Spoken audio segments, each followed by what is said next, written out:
Shumica prej nesh e kemi njoft Dom Kelmend Spaqin, një person shumë i thjesht, njëri i dashtën, jashtëzakonisht njëri i gatshëm për me sakrifiku për njerëz të tjerë. Dom Kelmendi në misionin e tij ka pa njeriu. Nuk ka pa dallimet fetare. Se kush ishte në të vërtetë Dom Kelmendi, këtë e ka dëshmuar më së miri në vitet 98-99. Gjatë luftës së fundit në Kosovë, ai hapi dyert e kishës së Glogjanit për qindra persona, duke rrezikuar jetën e tij për të mbrojtur popullatën e Lugit të Baranit.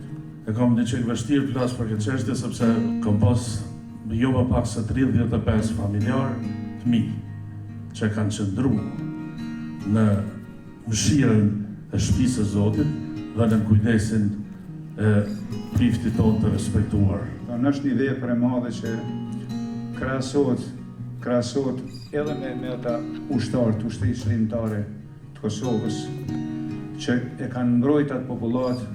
Dom Kelmendi ishte i njëjti edhe pasi që përfundoi lufta. Sepse lufta kishte përfunduar, por problemet nuk kishin përfunduar. Kosova ishte e djegur, edhe njerëzit kishin shumë halle.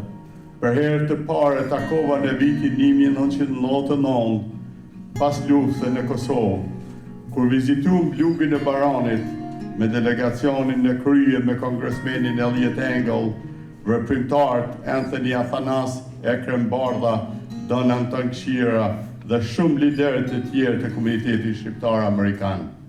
Dom Kelmendi ishte me ne edhe në vitin 2004, kur fshati ynë dhe bashkëdhetarët tanë brenda dhe jashtë Kosovës filluam rindërtimin e xhamisë së Vranocit e djegur gjatë luftës nga ushtria serbe.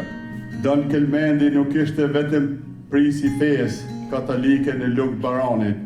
Ai ishte një burr me traditë kombëtare që me veprën dhe kontributin e tij e ndihmoi lirinë dhe pavarësinë e Kosovës.